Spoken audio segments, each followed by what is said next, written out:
tu souhaites te lancer dans la culture du manioc en 2026, alors dans cette vidéo, je vais partager avec toi 5 critères que tu dois absolument prendre en compte et respecter si tu souhaites réussir ton projet de culture du manioc. Alors, le premier critère ici dont je vais parler, c'est la semence, la variété. Beaucoup de personnes qui se lancent dans la culture du manioc aujourd'hui ne comprennent pas que pour avoir de très bons rendements, vous devez faire l'effort de travailler avec des variétés améliorées. Vous ne pouvez pas avoir pour objectif de faire 30 tonnes, 40 tonnes, 50 tonnes et plus à l'hectare et travailler avec des variétés anciennes et travailler avec des variétés villageoises. Non, ça n'existe pas, les amis. Vous ne pourrez pas atteindre ces rendements-là. Donc, si vous voulez vous lancer dans la culture du manioc en 2026, faites l'effort de trouver des variétés améliorées. Le deuxième critère ici dont je vais parler, c'est la qualité du sol. Beaucoup de personnes qui se lancent dans la culture du manioc en 2026 ne savent pas que pour pouvoir réussir un projet, vous devez chercher de très bons sols. La qualité du sol est très importante, les amis. Vous ne pouvez pas travailler sur un sol qui a été travaillé pendant longtemps, qui n'est pas fertile, et vous espérez avoir de bons rendements. Ça ne marche pas, ça n'existe pas. Le manioc est une culture qui aime les sols assez riches. Le manioc est une culture qui aime les sols assez meubles. Le manioc est une culture qui aime des sols bien riches pour pouvoir donner de meilleurs rendements. Donc, faites l'effort de trouver de bons sols pour pouvoir lancer votre projet. De cette façon, vous aurez de très bons rendements. Le troisième critère ici, c'est la méthode de planting. Alors, chers amis, vous devez savoir en 2026 que dans la culture du manioc, on a plusieurs modes de planter ou alors plusieurs façons de planter. Et chaque façon de planter a un objectif bien précis. Dans la culture du manioc, on en a 3. On a le mode de planting vertical, horizontal et oblique. Je vais faire une vidéo là-dessus pour pouvoir mieux vous expliquer. D'accord? Donc, n'hésitez pas à vous abonner sur cette page si vous êtes nouveau et activer la cloche de notification pour ne rien rater. Donc, comme je disais, dans la culture du manioc, on a plusieurs modes de planter et chaque mode de planter a une fonction bien précise. Pour une personne qui veut faire dans la multiplication des semences, il peut avoir pour objectif cette année de lancer juste 1000 mètres carrés pour pouvoir lancer un hectare l'année prochaine.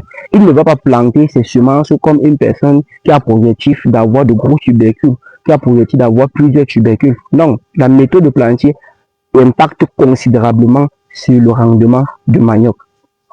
Alors, le quatrième élément ici dont on va parler, c'est l'entretien. D'accord? Je pense que c'est le cinquième élément, c'est l'entretien. Beaucoup de personnes aujourd'hui qui se lancent dans la culture du manioc, ils se disent non, c'est trop facile. Lorsqu'ils plantent, ils sortent du champ et ils reviennent juste après pour pouvoir récolter. Ça ne se passe pas comme ça, les amis. Vous devez entretenir votre champ de manioc comme vous vous entretenez vous-même. Vous devez entretenir votre champ de manioc comme vous vous entretenez votre maison. De cette façon, la plante sera dans les bonnes conditions de croissance et de développement et va vous donner le meilleur de rendement possible. Par contre, si vous laissez votre champ de manioc dans la brousse, la plante sera toujours en concurrence avec les mauvaises herbes pour les éléments nutritifs du sol, sera toujours en concurrence avec les mauvaises herbes pour le soleil, sera toujours en concurrence avec les mauvaises herbes pour l'espace. Et de cette façon, la plante ne va pas vous donner des rendements. Et lorsque vous laissez même vos champs sales, beaucoup vont se plaindre ici que les hérissons entrent, les rongeurs entrent, les herbivores entrent. C'est parce que vous laissez votre champ sale. Un champ de manioc, comme votre maison, a le droit de rester propre. De cette façon, la plante est dans les bonnes conditions de croissance et de développement et ne va que vous donner de meilleurs rendements. C'est très important, les amis. Et lorsqu'on parle d'opération d'entretien, ce n'est pas seulement le nettoyage, il y a également la fertilisation qui entre en compte. Des personnes qui disent que non, lorsqu'on plante le manioc, on ne fertilise pas. Non, les amis, il faut arrêter ça.